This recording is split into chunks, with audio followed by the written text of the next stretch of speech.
السلام عليكم ورحمة الله وبركاته. حبايبي ان شاء الله النهاردة هنعمل المسقعة المصري اللي بالخل والثوم زي بتاعة المحلات. اول حاجة هجيب بتاع البتنجان. تكون من ايه؟ بتنجان وبطاطس والفلفل الرومي مع قرنين فلفل حامي كده، ايه، شطشطوها. تجيب البتنجانية اللي هي ايه، الانثى مش الذكر. دي نسيت ان انا اوريها لكم قبل ما اقشرها. بتبقى الخط هنا عريض، مش مجرد ايه، دوريه صغيره. دوريه صغيره ده ايه، الذكر، وبتلاقيه مبزر وممرر. الانثى اللي هي ايه، تلاقيه فيه خط عريض كده من هنا ابيض كده. بتجيبيها بتقشريها وبتقطعيها كده بالطول شرايح سمك معقول. التقطيع طبعا ايه حسب رغبتك، بس دايما المحلات بيقطعوها كده زي المكعبات. شايفه زي ما قلت لكم، ما تبقاش مبذره، تبقى حلوه اللي هي الايه، الانثى دي، وبتبقى مسكره مش ممرره. وتروحي بقى ايه، شرايح كده بسمك معقول. وبعد كده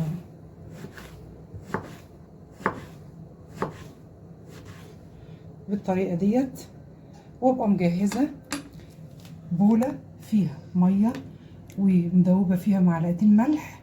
ليه؟ هنقع فيها بقى دي بتاع ربع ساعه كده اول ما اخلص الحاجات التانيه، عشان تنزل اي مراره ايه، وما تمصش كتير من الزيت وانا بقليها.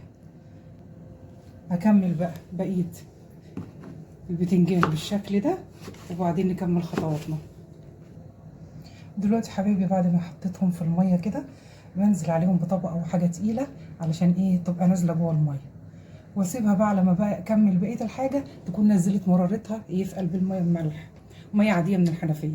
هاجي هنا بالنسبه للبطاطس برضه، علشان ما ايه، ما تمتص الزيت كتير وانا بقليها، بحطها في ميه متلجه. اقطعها كده مكعبات وميه متلجه، وبرضه مقطعاها مكعبات بنفس ايه الاسلوب ده. واسيبها برضه اركنها. واجيب هنا الفلفل بقى الرومي حسب الرغبه، 3 4 قرون فلفل مع قرنين فلفل حامي عشان يشطشطوها. هي معروفه ايه بالشطشطه المسقعه. اما اجي اقلي الفلفل الحامي بالذات اديله فتحه كده فيه، ليه؟ عشان وانا بقليه ما ينتفخش وايه، ويفرقع في وشي او ايه، يسبب لي اي اصابات. يبقى بديها شقتين كده عشان وانا بقليها. ابتدي دلوقتي بقى ايه، اروح على النار.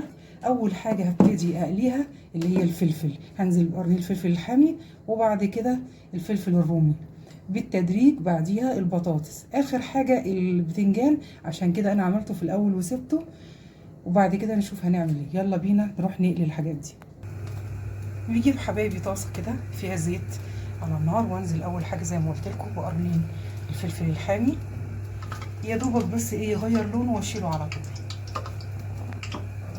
يا دوبك حبايبي كده ياخد قليه بسيطه واطلعه، احطه على حاجه كده على جنب الورق، وانزل ببقيه الفلفل الرومي. بسم الله. برضو يا دوبك ياخد تشويحه بسيطه واطلعه. اهو الفلفل حبايبي بعد ما خد تشويحه بسيطه كده، ايه، ما سيبوش لما يدبل خالص كده، اطلعه. بسم الله.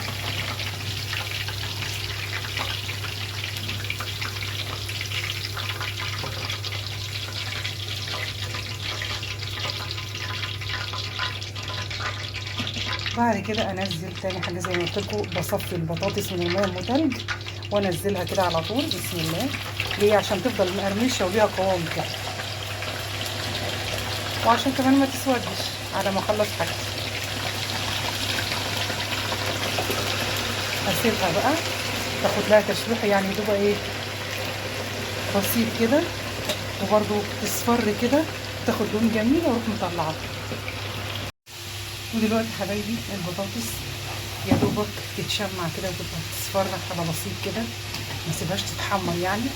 وابتدي اطلعها على مناديل ورق كده، اطلع كل اللي في الطاسه، وبعد كده هطلعها كلها، وبعدين ابتدي اصفي البتنجان وابتدي احمره. ودلوقتي يا حبايبي انا جبت البتنجان صفيته من الميه والملح اللي هي فيه وشطفته، وهو مندي كده على طول. بنزل هنا في بوله فيها دقيق، وانزل اعفره او ابدره زي ما بيقولوا، عشان اعمل له غلاف، عشان ايه، وانا بقليه ما ينزلش ايه، ما يمتص الزيت كتير، يفضل الزيت بتاعي زي ما هو اهو، زي ما انتم شايفين كده بعفره او ابدره. وبعد كده اشيله من قلب الدقيق كده وانفضه وانزله على الطاسه على طول اقليه. على الطاسه بتاعتي بعد ما نفضته من حوالين من الدقيق انزل كده بسم الله.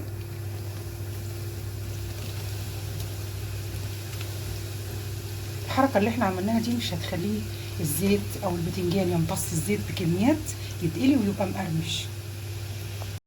حبايبي على ما البتنجان يتقلي ابتدي بقى اجيب طاسه اول حاجه او الحله اللي هعمل فيها الصلصه التخديعه اللي هي هنحط فيها المسقعه بتاعتنا. هنجيب طاسه ونحط فيها معلقتين زيت كبار وانزل عليها ايه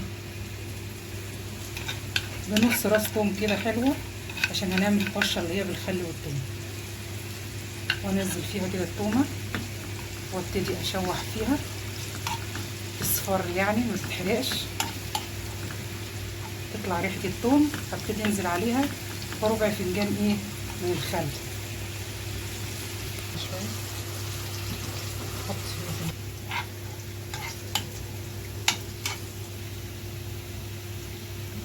ولما تيجي كده تصفر التومه انزل عليها بنص معلقه صغيره كزبره ناشفه بتدي ريحه جميله جدا. وابتدي كده ايه اشوحها. دخلت ايه في الاصفرار قبل ما تحمر عشان ما تمررش انزل عليها بربع فنجان خل بسم الله.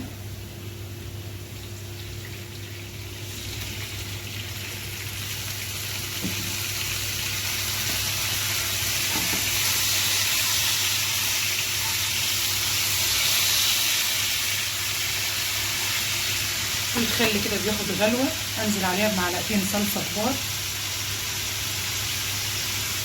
بسم الله.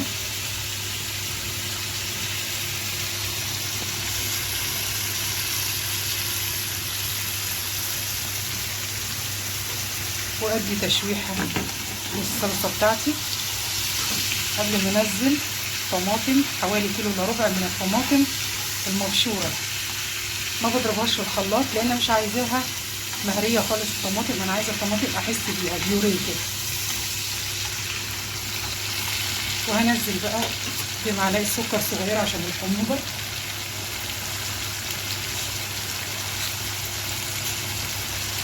ننزل بالسكر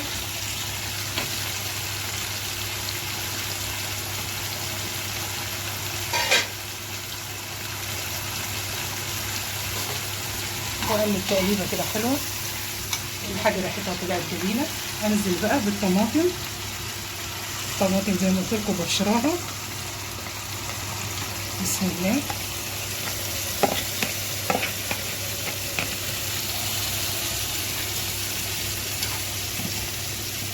واقلب كده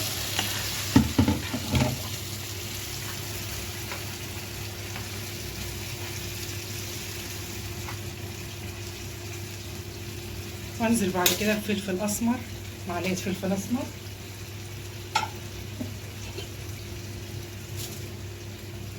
ومعلقه كمون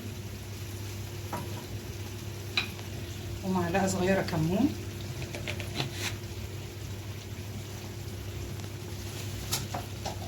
ومعلقه برضو صغيره بابريكا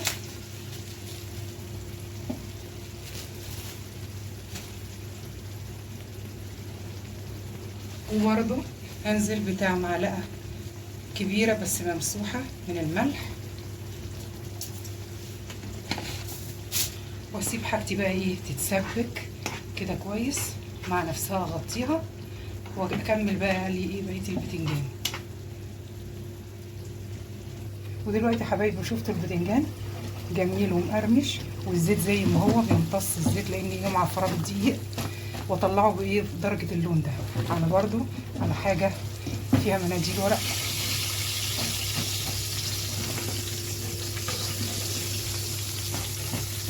لو تلاحظوا او تسمعوا الصوت جميل مقرمش والزيت بتاعي فاتح وايه وما يمتص الزيت.